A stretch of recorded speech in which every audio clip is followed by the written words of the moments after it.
These visions you have. They're of pain, suffering, death. You are on this council, but we do not grant you the rank of master. This is outrageous. It's unfair. Learn to know the dark side of the Force, and you will be able to save your wife from certain death. Despite what some fans of Star Wars, and specifically the original trilogy, might claim, Star Wars has always been political. Almost everything about the movie bears some sort of resemblance to political, or at least politically relevant aspects of our real world. Quite frankly, I find it fascinating that some people can watch these movies and not see them as political at all. I mean, if the corruption in the state powers, the dysfunctional democracy, the materially motivated political violence isn't political enough, then just refer to the name of the movies themselves. Now, Star Wars being inherently political makes it all the more relevant to this politically engaged generation that is Gen Z. Particularly, the story of Anakin Skywalker and his moral corruption during his early 20s is nothing short of a perfect match for the generation. To be clear, I'm not saying that his story doesn't match the youth of other generations. I'm aware that this story was probably not written for Gen Z, but I'm going to be drawing some similarities later that might shine a light on that. In April of 2025, Revenge of the Sith replayed in theaters in my country, and to be honest, I was never really a big Star Wars fan. So in order to understand the hype, I tried to sit down and watch the original trilogy in 2024, and opinion alert, I seriously did not enjoy it. You need to leave! A few months later though, my friend made me watch the prequels, and it was only then that the magical atmosphere of Star Wars washed over me like the sun coming back in summer after going through a winter of toe-curling one-liners and watching Han Solo harass Leia until she finally fell in love with him. Okay, maybe I'm being a little harsh. The old ones are entertaining, but I do think they're a bit outdated. My point being is that the prequels were born around the same time as Gen Z, and it just fits so perfectly. This became increasingly clear to me as I watched the making of the Star Wars prequels, and to me it's pretty obvious that George Lucas put a lot of thought into each character's development and their dynamic with each other. Now, I think it's about time we dive into the first section, and warning, this video is intended for people who've watched the movies, so spoilers ahead. Continue at your own risk, alright?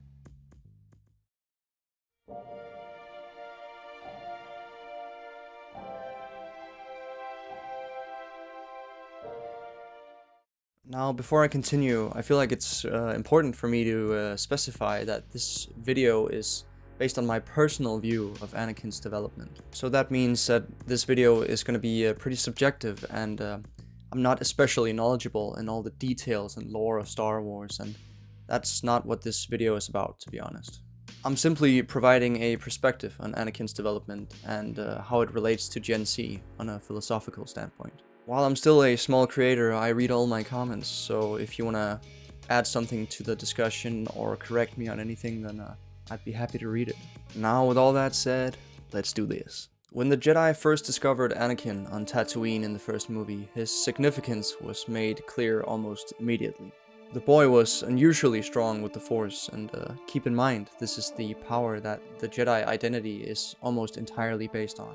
It's not long until the Jedi consider the idea that this boy might be the chosen one mentioned in the prophecy. Now, the Jedi are stranded on Tatooine with this boy, and it's here we're given an early sign of the arguably problematic ways of the Jedi when it comes to responsibility.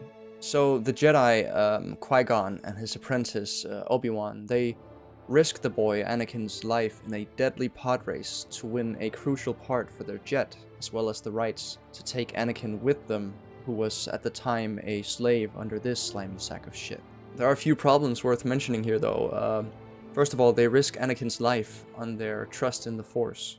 And second of all, they don't even bother to free Anakin's mother, who was also a slave under the same owner. Oh, she wasn't part of the deal, you might say. But they have more than enough power to come back and buy her, or just send someone to rescue her if they can't be bothered. The thing is that they never do, and I think this is extremely relevant for Anakin's development as a moral person. The Jedi believe that it's in everyone's best interest that Anakin forgets about his mother, and apparently that means leaving her to die as a slave. Luckily, later on, a man named Klieg falls in love with her and buys her off the slimy sack of shit.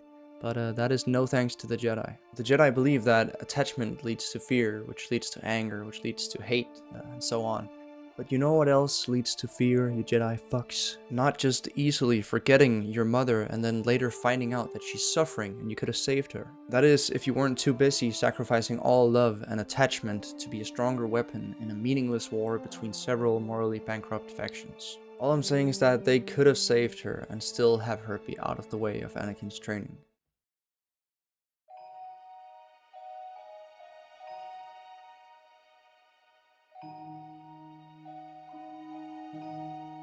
The Jedi and their values show many similarities to several philosophies from the real world.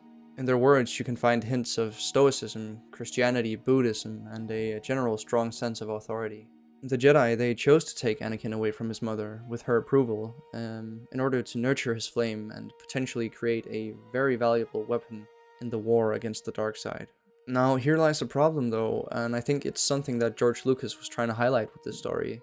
And it's that a child needs parental figures to grow up healthy.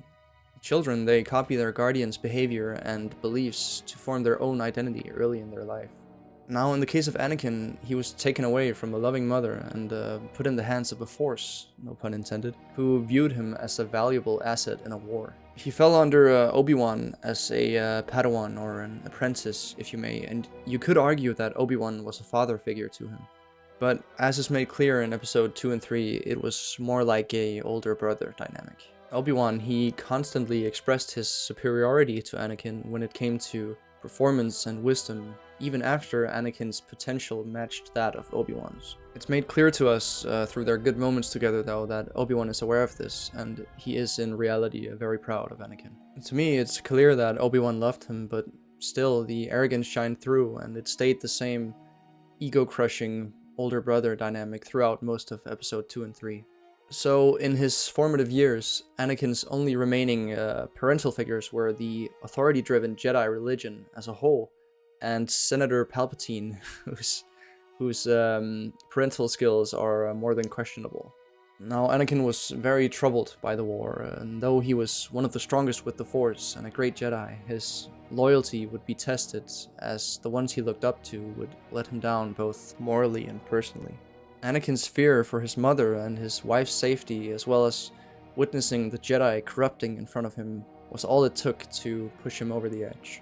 Just try to imagine the situation emotionally from his perspective. First of all, his mother was abandoned on Tatooine by his caretakers and left to die in his best interests.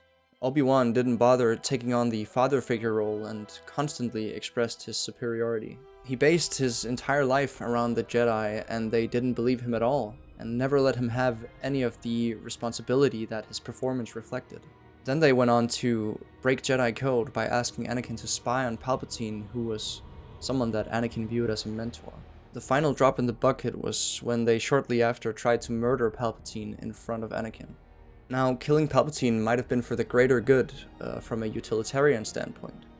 But when it comes to being caretakers and taking responsibility for Anakin, then it's a massive failure.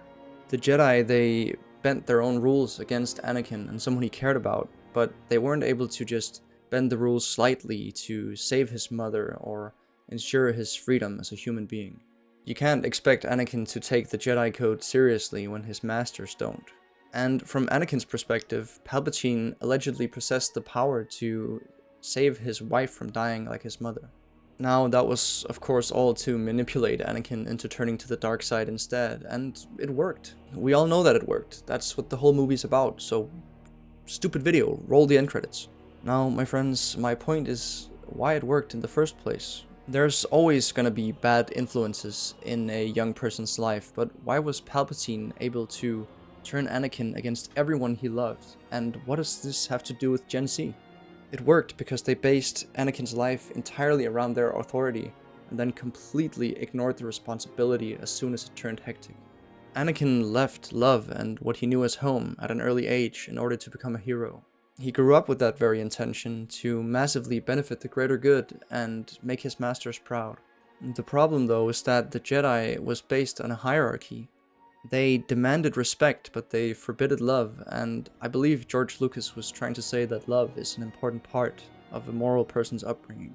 Throughout Anakin's entire upbringing, he was surrounded by authority, violence, and no real parental figures. The Jedi were dead set in their ways. Attachment leads to suffering is the attitude he grew up with.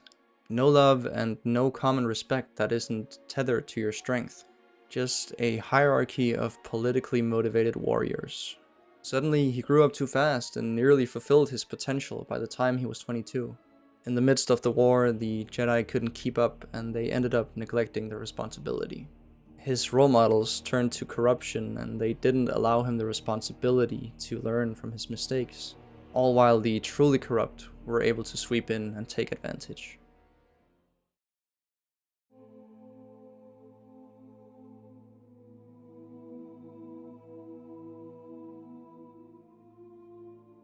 Alright, I'd like to warn you here, I'm going to be getting into some political philosophy, and it's going to be fairly subjective in this final segment.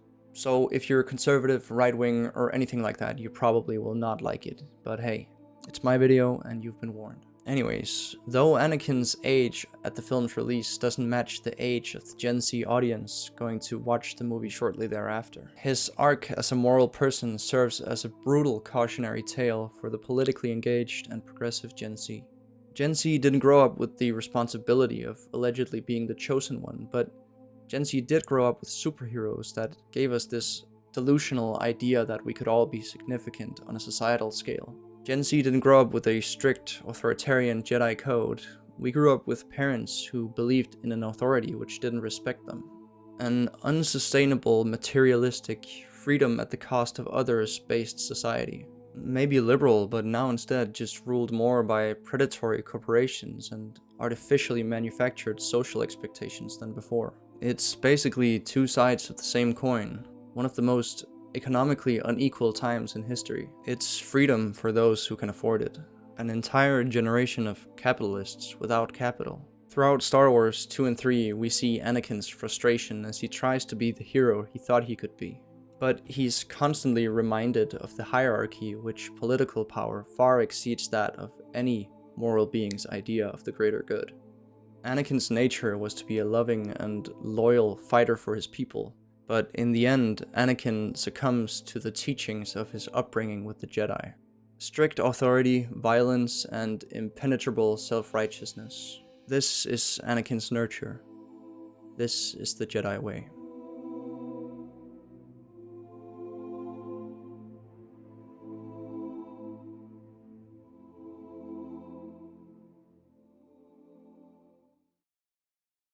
Alright guys, I think that's it for now. I thought I'd record this last part unscripted as I usually do with the outro parts. But yeah, I haven't made videos in a while, and I don't know why, because I love getting all these really nice comments, and it's so motivating just hearing from people that they actually enjoy it. There are definitely way more people that enjoy these videos than people that don't. And even the people that don't, I can have good discussions with in the comments. So yeah, I'm glad to have found the motivation, and I hope you guys enjoyed this video. So I guess I'll see you around, and can I share a secret? You can't tell anyone, but I only made this video because I'm in love with Anakin, and I just wanted to talk about him for like 15 minutes, so don't tell anyone, okay?